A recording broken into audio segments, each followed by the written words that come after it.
Hello everybody, Lotu for Life here, bringing guys a brand new deck profile. This time around, it is Nephthys, Fire Kings. Kinda gotta put an asterisk there. Nephthys as an archetype can barely function by themselves, so you gotta mix them with something else. I've seen Nephthys Cosmo floating around. I'm not a big fan of that build just because the Cosmo deck I don't feel like gives you any real advantage. It is nice that they are really good targets for the Nephthys monster's effects. But however, I don't feel like that it's really good enough as the Fire Kings are. The Fire King stuff though, oh my god, these two decks are made for each other. So, enough rambling about, let's get on with the deck profile. Also, this is of course adjusted for the current ban list that just started yesterday, technically, actually. So yeah, that's pretty cool. First and foremost, we got 3 Cerulean Sacred Nephthys of Phoenix. Cerulean Sacred Nephthys of Phoenix is the deck's real boss monster. I know people point to the Link 3, but the Link 3, it's so hard to summon, it's not going to happen often. So this is really the deck's real boss monster. It's obviously a level 8 ritual. You use the Nephthys ritual to summon it, and then once per turn, you can destroy Nephthys cards you control or in your hand to destroy face-up monsters your opponent controls up to the same number of Nephthys you popped, which is pretty cool. It directly parallels the original Nephthys effect, who can destroy all spells and trap cards on the field when summoned, which is pretty handy. And then speaking of being summoned, like with the other Nephthys cards, at least the original Nephthys, the next standby phase, your next standby phase, that's what makes this deck so slow. You get to special summon it if it was destroyed by a card effect that previous turn. I believe, also it's by battle too, which makes it really significant. So yeah, if it's destroyed by battle or card effect, you can special summon it during your next standby phase. Pretty handy. I mean, heck, it's 3K, you're not gonna have to worry about it getting run over in battle too much. But however, that also means you can make it to where you pop itself with its own effect and stuff. There's just so many combos with it. Next up, we got Devpro of Nephthys, the other ritual, which we also play 3 of. This one is your main combo maker. Whenever it's ritual summoning, you can summon any Nephthys monster from your deck, but during the end phase of your turn, Devpro is destroyed, which is pretty cool. It's not like the worst thing in the world, because it does net you a free monster from your deck, which then of course can use its effects and do stuff. I don't believe it negates the effects. This deck has a lot of weird stuff that negates the effects. Does not negate. Okay, cool. And then if this card's in the graveyard, provided it was properly ritual summoned, you can destroy 1 Nephthys card in your hand to special summon her from your graveyard. That is a hard once per turn, but of course there are other ways of getting her on the field. Thanks to that effect, along with some of the other stuff in this deck, that's generally how you try to make the Nephthys Link 3, by using one of these in the graveyard and bringing out another one from the graveyard and then actually ritual summoning. It's kind of annoying just how hard it is to make that Link 3, but I digress. So really good card overall, main combo maker. And then one of the best cards in this deck, Fire King Arvada. Arvada is by far the deck's best thing. You want to open this first turn like almost every time. And even better if you open Fire King Island, pop a thing to search this out. You just normal summon this and then proceed to watch as your opponent tries to play around this quite heavily. So Arvada has really 2 main effects. The first thing is if your opponent activates a monster effect, you can destroy 1 other Beast Warrior, Wing Beast, or Beast Monster, if I remember correctly. Yeah, you can destroy 1 other fire it's actually any fire monster, in your hand or on your field to negate that effect and destroy it. And then if this dude is destroyed, you can summon any of your fire, and then I believe this one is the one that says, yeah, fire, beast warrior, beast, or wing beast monster in your graveyard, but it has its effects negated and destroyed during the end phase. Now, unfortunately, the Nephthys cards are wind, so you're mainly going to be summoning back the Fire King monsters. But however, the effect of this thing is a monster reborn. It also destroys a monster you bring back, so you get its effect triggered, and also is a once per turn like really hard effect failure. Really annoying card. Very, very potent, and is one of the best cards in the deck. Not to mention, it's pretty beefy attack too. It's 1800, so it's not like it's not anything to really shake at, but it's also like not super weak either. Next up, we got 3 Matriarch of Nephthys. The Matriarch of Nephthys has 2 main effects, the first of which being you can destroy 1 card in your hand to special summon any Nephthys from your graveyard, but its effects are negated. Okay, cool. And then if she's destroyed during your next standby phase, you can special summon her from your graveyard. Pretty handy. You know, it's not hard to hate this. I mean, it's really hard to hate this card. This is like one of the best combo makers in the deck because you're able to just combo off, bring back your dudes, or I guess ladies, waifus, because everybody in this deck is a woman. But either way, so yeah, just bring back your Nephthys monsters, and you get to also bring her back every time she's destroyed. So it's really handy. Again, like with the other Nephthys cards, it is really slow, but however, she is like the second best in the deck. The best though would probably be Disciple of Nephthys. Once per turn, you can destroy one card in your hand, add any Nephthys monster from your deck to your hand, and then if she's destroyed during the following standby phase, you get to search out any Nephthys spell or trap card.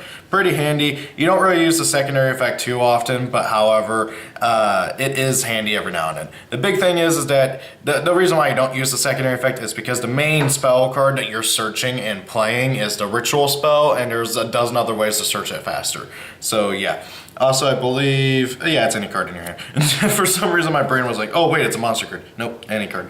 Next up, we got one of the deck's other main boss monsters, Fire King High Avatar Garunix. Everybody knows what this annoying thing does. Whenever it's destroyed by a card effect during the following standby phase, you can special summon it. Whenever it's special summoned this way, destroy all other monsters on the field. Really nasty effect. And if you can get two of these going at once, it's a constant, never-ending circle of destruction, and it's just wonderful. Granted, yes, you won't really be having any more than one monster on the field at a time, but consistently destroying your opponent's monsters while also triggering your own monster effects is really powerful. You only play two because it's really only warranted at two. If you play any more, you're risking breaking like really hard, so I'd play only two. Next up, I got two Sacred Phoenix of Nephthys. Again, like with Garunix, you only really want to play two, you don't want to play too many.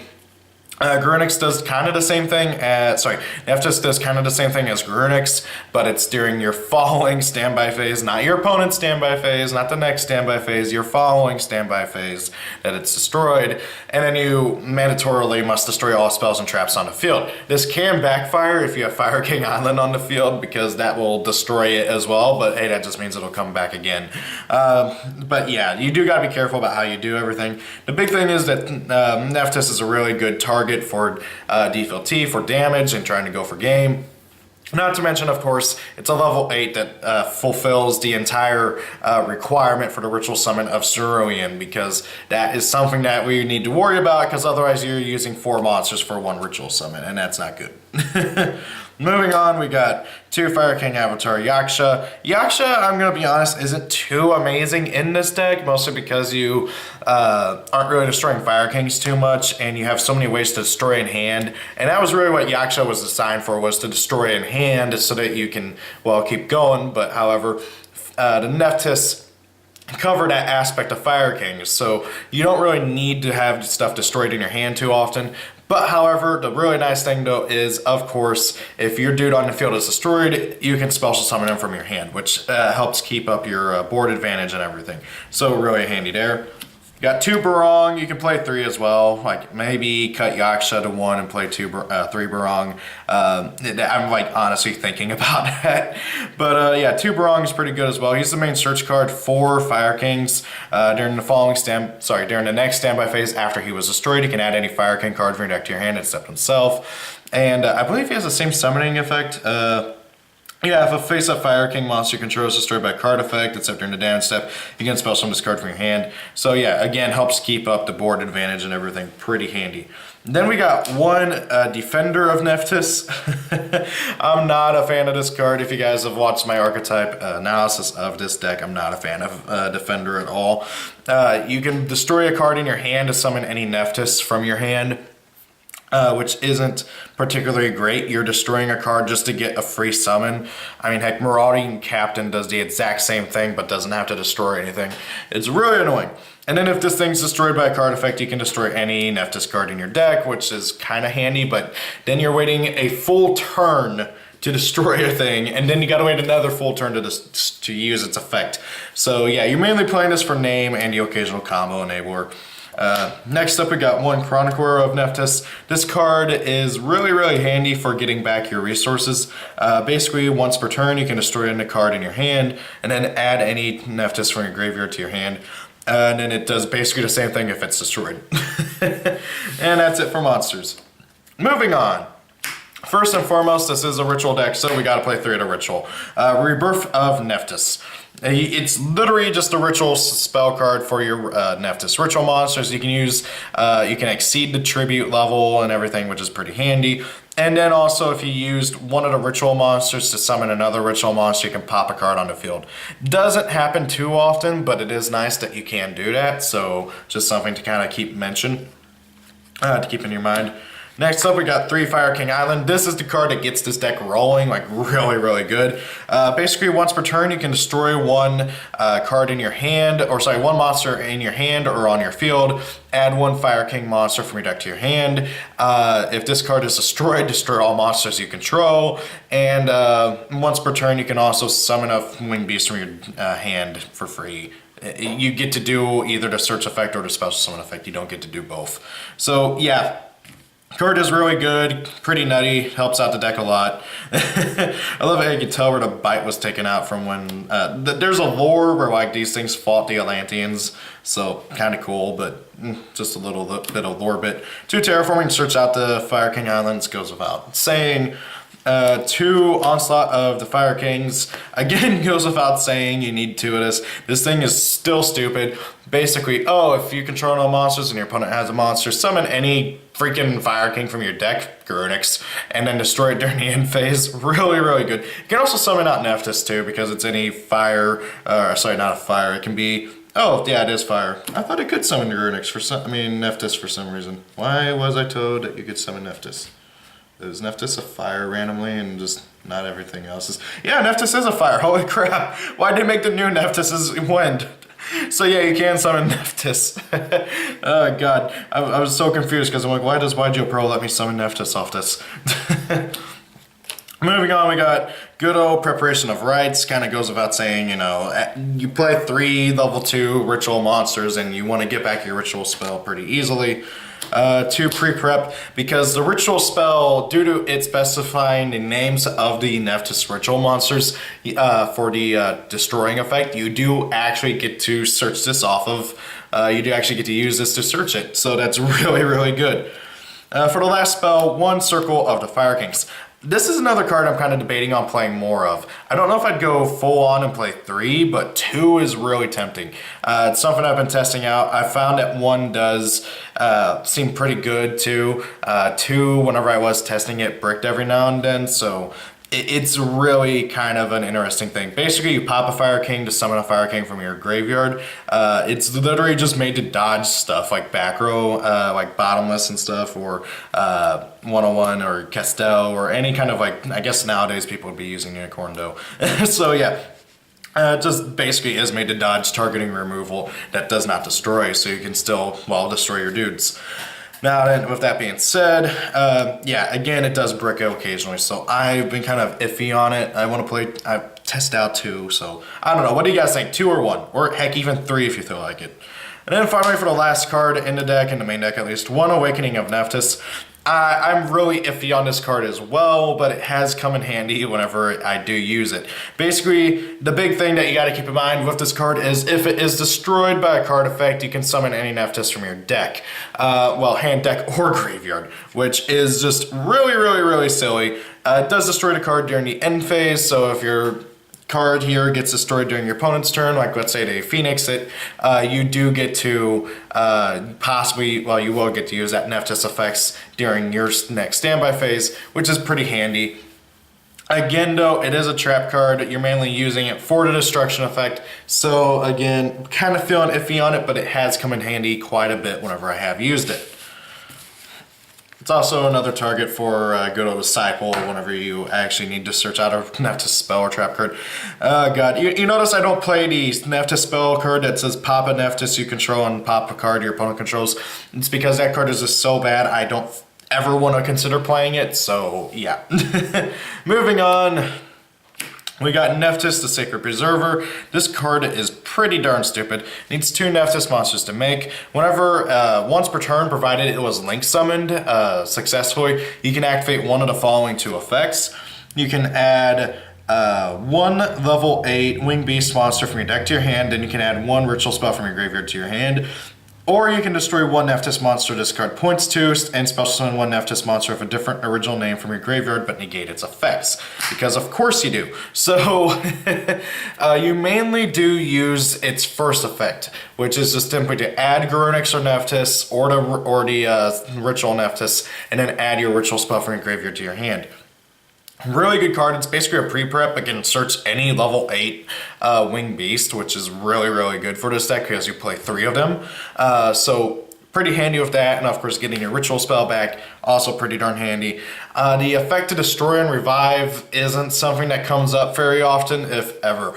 It is intended to kind of help you get out the ritual monsters to be able to summon out the link 3, which we'll talk about here in a second, but it doesn't come up very often because you do mainly use it for the searching effect. The revival effect, while handy and nice for being able to make the link 3, I wish it didn't negate the effects. That's one of my biggest pet peeves with this deck. It has like 3 different ways to revive stuff in the graveyard, but every single one of them says negate its effects. Why? Would this deck really have been that broken if you didn't negate its effects? Anyway, so moving on, we got Nephthys, the Sacred Flame. Nephthys, the Sacred Flame needs 3 Nephthys monsters to go into, but however it gains effects based on how many ritual monsters you use to make it. 1 against 1200 attack, cool. 1, it cannot be destroyed by battle, got it mixed up. 2 or more, this card cannot be destroyed by card effects, also gains 1200 attack. And then 3 or more, 3, neither the player can target this card with card effects, also gains another 1200 attack. In addition, while it's in the extra monster zone, monsters your opponent controls cannot target Nephthys monsters in the main monster zones for attacks. That's handy and all, but however, considering how many resources you have to invest into this thing, it's generally not worth it. You gotta drop at least 1 ritual monster to summon it for one thing, and then it has to be all Nephthys monsters, so you can't even use other stuff for it. And then, yeah, sure, theoretically, if you use 3 ritual Nephthys monsters to make it, and you get a 4800 beater that can't be targeted or destroyed by card effects or by battle, and also prevents your opponent from targeting your Nephthys monsters in the main monster zone for attacks, yes, that's cool, but if you're in that sort of a position, you should have already won the duel. Because by the time that you get the resources needed to make this thing, it's really not kind of worth it. And the only reason why you play one of it is because of the off time that you do get the ability to do it, because it is a game-winning card. The only thing your opponent's going to be able to do it is kaiju it, but nobody really plays kaijus anymore. So yeah, you play 1 for the off chance you get to make it, but however, it's really not worth it 10-1. Anyways, mainly moving on, we got 1 Nightmare Cerberus, 1 Nightmare Phoenix, 1 Nightmare Unicorn, just kind of all self-explanatory there. 1 Boral Guard Dragon. Again, guys, I don't have the money for Boral Sword or Boral Load, so if you have those 2, replace one of those 2 with Boral Guard, replace Boral Guard with one of those 2, or heck, if you have this deck has the extra deck space, by the way, you could play 2. You could play both of them, so if you want to play Boral Load and Boral Guard, go ahead. Boral Load and Boral Sword, go ahead. They're much better. Heck, if you have the money, you could also play Pot of Extravagance in this. Just because, again, the deck does not use its extra deck hardly ever at all. Moving on though, number 96, Dark Mist. I just needed a good rank 2, and there's not many good ones not named Totally Awesome, and this deck cannot summon Totally Awesome, so Abyss Dweller, pretty handy for negating monster effects in the graveyard. Good old Evil Storming Sidon Knight, who, if you do it right, you can actually trigger your own stuff effects, which is pretty handy as well. 1 Castell for just Journal's removal. 1 number 90 Galaxy has Photon Lord. His negation effect does not require photon monsters underneath him. It just only destroys if you detach the photon. But however, It is pretty handy for being able to negate monster effects. I mean, you already got Eva Farvada, but it does come in handy again with more stuff. Good old Divine Dragonite Felgrand for more negation. Number 38 again for more negation. And then 107 for just a big beater for rank 8. Because I also needed something to fit in at one rest spot. So guys, and that is Nephthys Fire Kings, a deck that I really wanted to enjoy more of, but however Konami just really dropped the ball with it.